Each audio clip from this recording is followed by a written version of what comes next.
Alright guys, so in this video we're going to be discussing updates for this week in regards to stimulus package negotiations and the possibility of a second stimulus check. So as you guys know, no new virus relief has passed Congress since this past April, and stimulus negotiations completely broke down in July. Now we have had a ton of partisan gridlock the last several months, and negotiations for a second stimulus package came to a complete stop. Senate failed to pass its proposed skinny bill last week, and Senate Majority Leader Mitch McConnell refused to take a vote on the House Heroes Act, which was proposed months ago. Well, Joe et al., I do have a positive development to report, and that is a group of lawmakers from both parties who have been fed up with their leadership's inability to carve out a deal with the Trump administration, have been searching for a way forward, and they came up with a new bipartisan proposal this week. So this group of lawmakers are known as the Problem Solvers Caucus, and they took aspects from what the Democrats, Republicans, and the White House. So they took aspects from what everyone wanted to see in a stimulus bill, and they combined the best of all the ideas into a roughly $1.5 trillion stimulus proposal that does include a second round of $1,200 checks, enhanced weekly unemployment benefits, liability protections, money for schools, virus testing, and funding for state and local governments, as well as funding for the U.S. Postal Service and funding for small businesses through the PPP program. This proposal by the Problem Solvers Caucus is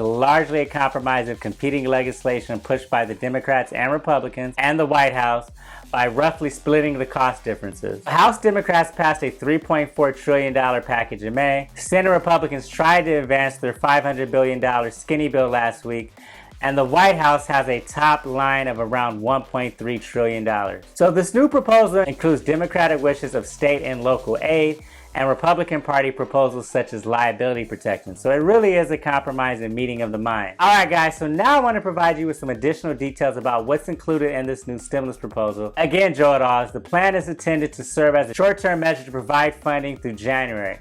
So the Problem Solvers Caucus wants the plan to serve as an outline to push congressional leadership of both parties as well as the White House back to stimulus negotiations. So again, the measure calls for $1.5 trillion in new money, but that price tag could increase by $400 billion in February of next year, depending on how the country is doing in its fight against the pandemic. What this means is that there's basically $400 billion in funding that will be approved that could be automatically released if the pandemic gets worse. I must say that I do like this approach because we can't predict the future, but this proposal has a built-in funding contingency that can be dispersed if needed. Now, on the other hand, if we're seeing a decline of the virus and our economy seems to be on the right track improving, the price tag could drop by $200 billion.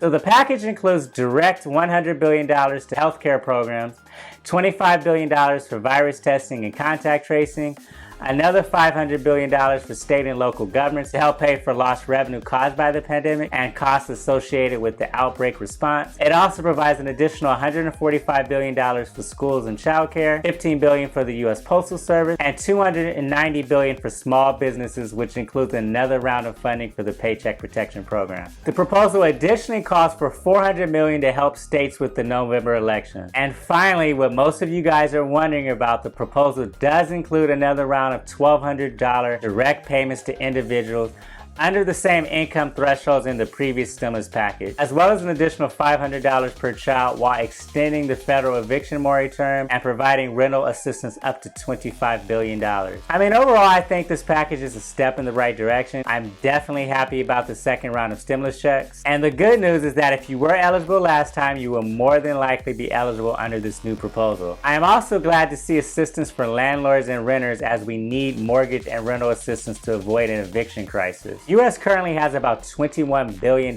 in back rent that's unpaid, and this package will help a great deal with those who need assistance with housing. Alright guys, so in terms of unemployment benefits, under the plan, unemployed workers would be eligible for federal jobless benefits for 8 weeks at $450 per week, and the unemployment benefits could transition up to $600 per week, which was the prior amount that expired in July. However, this time it would cap the amount to ensure people aren't being paid more than their lost income. The way this works, guys, is that the unemployment benefit could increase, but to no more than 100% of your prior pay. Now, I do think this is a fair and reasonable compromise because many lawmakers oppose the $600 enhanced benefits, arguing that the government was paying people more than they made when they were working, and that it was a disincentive for people to return to work. While we know there have been multiple studies conducted to show the this isn't the case for most people, I do think by limiting unemployment benefits to 100% of what you earned previously is a compromise to those who were most critical of this part of the legislation. Members of the bipartisan group said they have kept both the White House and Democratic leaders aware of their efforts on the proposal and that they've been encouraged to continue to move forward in putting together their proposal. Now, despite that, guys, in order for the bill to become law, it still needs backing from top congressional leaders in both parties,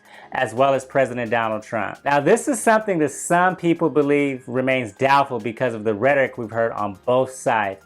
However, on a positive note, House Speaker Nancy Pelosi said that she wants the House to remain in session until congressional leaders can reach a stimulus deal. With that being said, guys, I really hope that all of the politicians keep an open mind and compromise. Republicans in the Problem Solving Caucus got behind funding for state and local governments in the package, which was a major sticking point for them, but they did agree and compromise up to $500 billion for this proposal. Now, I know that Nancy Pelosi wants more funding and a larger package overall, but this proposal is a great meeting of the minds and is a middle ground, and I hope that her as well as Senate Leader Mitch McConnell strongly consider it and put the needs of the American people above their own and above any politics. So there you have it, Joe Dolls, the most recent second stimulus check update, second stimulus package update, and where we are on the federal enhanced unemployment benefits. So what do you guys think of this new stimulus proposal? Please leave your feedback and comments below. If you found value in the video, be sure to hit that like button and share this on your social media platforms with others. Also subscribe and turn on the notification bell as I'm posting valuable new updates at least twice a week.